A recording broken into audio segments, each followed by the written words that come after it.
سلمان اکرم راجہ کا نام علیمہ خانم کے کہنے پر شامل کیا گیا کیونکہ علی ظفر مخالف گروپ کے ہیں۔ ذرائع کا کہنا ہے خیبر پختونخوا کابینہ کے لیے بھی چند روز پہلے بانی نے مزمل اسلم اور بیرسٹر سیف کے نام دیے تھے، بعد میں دوسرے گروپ نے کہا کوئی نام پارٹی سربراہ کی جانب سے نہیں دیا گیا۔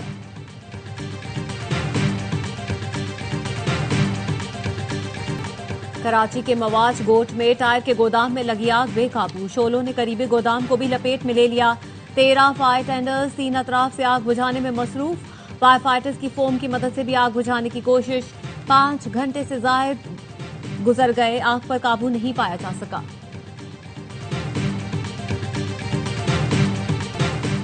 ایس پی عدیل اکبر کی خودکشی کے شواہد نہیں ملے، 3 رکنی انکوائری کمیٹی نے رپورٹ کو حتمی شکل دے دی۔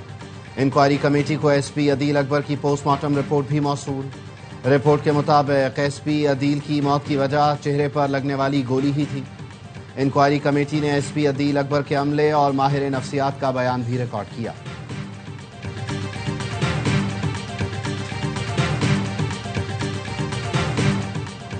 این سی سی آئی اے کے ڈیپٹی ڈائریکٹر عثمان احمد کو ایف آئی اے لاہور نے گرفتار کر لیا، کرپشن اور اختیارات کے ناجائز استعمال کا الزام۔ ڈیپٹی ڈائریکٹر این سی سی آئی اے نے لاپتہ ہونے کی وجوہات بھی بتا دی۔ عثمان احمد نے بتایا ساتھیوں کے خلاف انکوائری چل رہی تھی، ڈر کر چھپ گیا تھا۔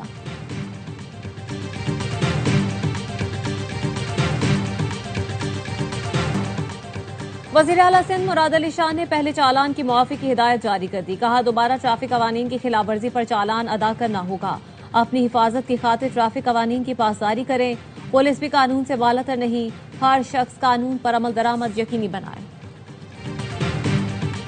امریکہ کا چین پر عائد ٹیرف میں 10% کمی کا اعلان، صدر ٹرمپ اور چینی صدر شی جن پنگ کی جنوبی کوریا میں ملاقات۔ صدر ٹرمپ نے کہا چینی صدر کے ساتھ تجارتی ڈیل ہو گئی، جلد دستخط کریں گے۔ ملاقات نتیجہ خیز رہی، نایاب معدنیات کے معاملات بھی طے پا گئے، سویابین کی خریداری فوری طور پر شروع ہو جائے گی۔ چینی صدر کے ساتھ یوکرین نے معاملے پر مل کر کام کرنے جا رہے ہیں، تائیوان سے متعلق کوئی بات نہیں ہوئی، آئندہ سال اپریل میں چین کا دورہ کروں گا جس کے بعد چینی صدر امریکہ آئیں گے۔ چینی صدر نے کہا دونوں ممالک کو دوست اور پارٹنر ہونا چاہیے، غزہ میں سیز فائر کروانے پر آپ کو خراج تحسین پیش کرتے ہیں۔ چینی صدر اور صدر ٹرمپ کے درمیان ملاقات 1 گھنٹہ 40 منٹ جاری رہی۔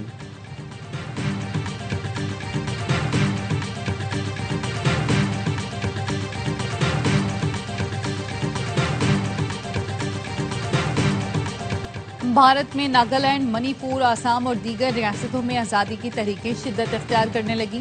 ناگالینڈ تحریک کے سربراہ نے بھارتی فوج کے جبر اور قبضے کے خلاف جدوجہد جاری رکھنے کا اعلان کر دیا۔ بھارتی حکومت اور افواج کو واضح انتباہ جاری کر دیا، کہا اگر مودی ہم سے کھیلنا چاہتا ہے تو کچھ بھی ہو جائے، ہم اپنے موقف پر ڈٹے رہیں گے، کبھی بھارت کے آگے سر تسلیم خم نہیں کریں گے۔ بھارت مقبوضہ کشمیر، منی پور، جوناگڑھ، ناگالینڈ جیسی ریاستوں پر غیر قانونی طور پر قابض ہے۔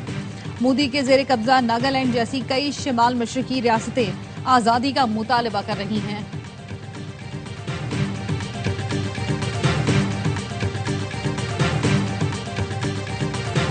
میں وحشیانہ بمباری کے بعد اسرائیل کا دوبارہ جنگ بندی شروع کرنے کا اعلان، 24 گھنٹے میں صہیونی فورسز کے حملوں میں 100 سے زائد فلسطینی شہید۔ اسرائیل نے غزہ پر حملوں کا ذمہ دار حماس کو ٹھہرا دیا، کہا حماس نے جنوبی غزہ میں اسرائیلی فوج پر حملہ کیا جس کے بعد بمباری کی۔ اسرائیل کی جنگ بندی کی خلاف ورزی پر قطر اور ثالثوں کا تشویش کا اظہار، امریکہ کا کہنا ہے جنگ بندی جاری ہے۔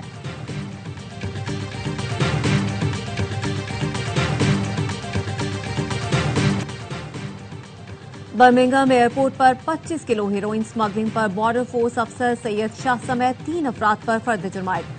این سی سی حکام کے مطابق منشیات پاکستان سے آنے والے سوٹ کیس میں چھپائی گئی تھی۔ سوٹ کیس مانچسٹر کے رہائشی زاہدہ پروین کا تھا۔ خاتون کو ایئرپورٹ پر گرفتار کر کے کلاس اے منشیات درآمد کی سازش کا الزام لگایا گیا۔ برمنگھم کے رہائشی شاہد بٹ پر بھی کلاس اے منشیات درآمد، منی لانڈرنگ کے الزامات ہیں۔ تینوں ملزمان کو عدالت نے ریمانڈ پر جیل بھیج دیا۔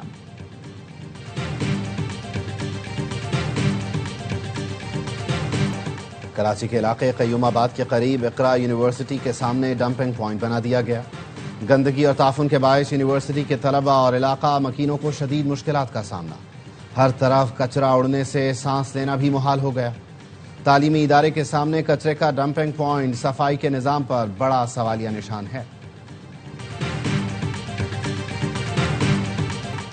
میٹا اور گوگل کے نمائندوں کی گورنر ہاؤس کراچی آمد، governors initiative free I T program کا جائزہ، گورنر سندھ کے اقدام کو شاندار اور قابل تقلید قرار دیا۔ گورنر سندھ نے کہا، میرا بس چلے تو بل گیٹس کو گورنر ہاؤس لے کر آ جاؤں، 24 کروڑ کے ملک میں میٹا کا ایک آفس بھی نہیں، ہمارے ساتھ ایک MOU سائن کریں کہ ہمارے بچوں اور اساتذہ کو ٹریننگ دیں گے۔ لیپ ٹاپ اسکیم نے لاکھوں نوجوانوں کی زندگیاں بدل دیں۔ لیپ ٹاپ اسکیم صرف ایک مشین نہیں بلکہ یہ زندگی بدلنے والی ڈیوائس ہے۔ وزیر اعظم یوتھ لیپ ٹاپ اسکیم 2025 کی تقریب میں نوجوانوں کے تاثرات۔ کامران خان نامی نوجوان نے کہا، وزیر اعظم کے ویژن سے متاثر ہو کر 400 بچوں کو ای کامرس کی تعلیم دی۔ بی بی درجان نے کہا، وزیر اعظم لیپ ٹاپ اسکیم نے میرے خوابوں کو حقیقت میں بدلا۔ رفیق آفریدی بولے، لیپ ٹاپ کی وجہ سے مجھے مزید تعلیم حاصل کرنے کا موقع ملا، میں ایک شہید کا بیٹا ہوں، وزیر اعظم نے میرے خاندان کو سپورٹ کیا۔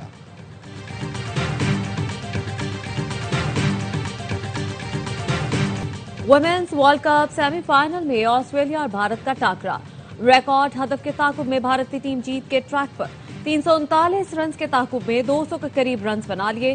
ممبئی میں آسٹریلوی ٹیم نے پہلے کھیل کر 338 رنز بنائے، لیچ فیلڈ نے سینچری، ایلسپیری اور ایشلے گارڈنر نے نصف سینچریاں بنائی۔ فائنل میں فاتح ٹیم کا مقابلہ اتوار کو جنوبی افریقہ سے ہوگا۔ پاکستان اور جنوبی افریقہ کی کرکٹ ٹیموں کی لاہور میں پریکٹس، سیریز کا دوسرا T20 میچ کل قذافی اسٹیڈیم میں کھیلا جائے گا۔ پہلے میچ میں جنوبی افریقہ نے پاکستان کو بآسانی 55 رن سے شکست دی تھی۔ پروٹیاز کو 3 میچ کی سیریز میں 1-0 کی برتری۔